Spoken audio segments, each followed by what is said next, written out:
Good, how you doing? I'm Steve Van Doren from Vans, Orange County here in Mexico City on December 2nd. We got invited from our distributor and they wanted me to bring over a couple of legends, which I did, Tony Alva, Steve Caballero, and we're doing the book. The Vans book is coming out here in Mexico City. It's just great stories about Vans, great stories about when my dad started it, great stories about surfers like Joel Tudor, skaters like Jeff Rowley, skaters like Cab, and Tony Alva, stories about the Vans Warped Tour. So there's lots of stories in the book. It's just not about Vans history, it's about the people behind Vans over the years. Test 1, 2, 3, 4, 5, 6, 7. I was overseas with one of our CEOs, and he's the producer of the book, Doug Palladini. And what happened was we just had a couple rainy days and we were driving around in Shanghai, taking care of business, and we eventually ended up at this big, huge concrete skate park out in Shanghai, 150,000 square foot concrete skate park that I really wanted to skate. God willing, we got like some weather where the rain wasn't falling that day. It was still really hot and humid, but I got out there and skated. And then he talked to me about the concept and told me about the people that were involved. And I got behind it, and he started just asking me questions and interviewing me for my stories about, you know, Vans and about skateboarding. And then what had happened was we started talking about some really significant things, you know, that were important to not only my history with Vans, but to like where I'm at now in my life and where I came from.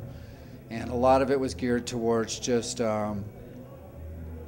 realizing that, you know, being grateful, that I'm really grateful for my career as a professional skateboarder. And then it kind of came down to me talking a little bit about how spirituality has affected my life as a surfer and a skateboarder.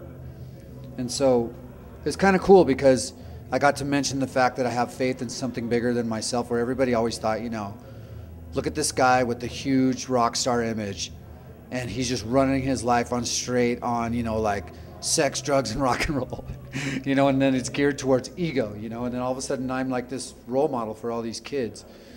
You know, when we were a child, we dealt with childish things. That's kind of the motto that I can look back at now, because when you become a man, you got to start dealing with things like a man, you know.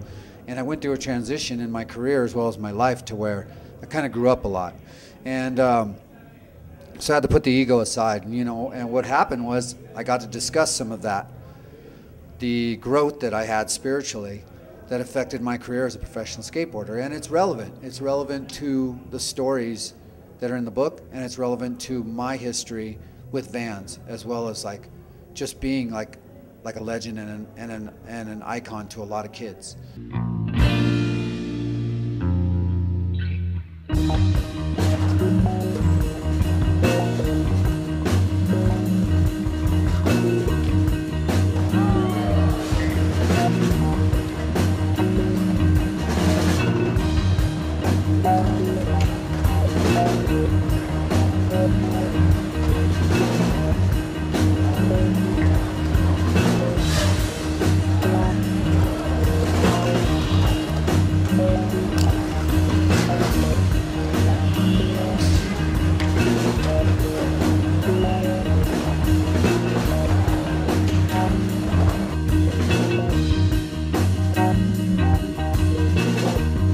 I think it's great, you know, that the Mexican culture is accepting the book and want to learn about the history of Vans, because there's a big history there, you know, that not many people know.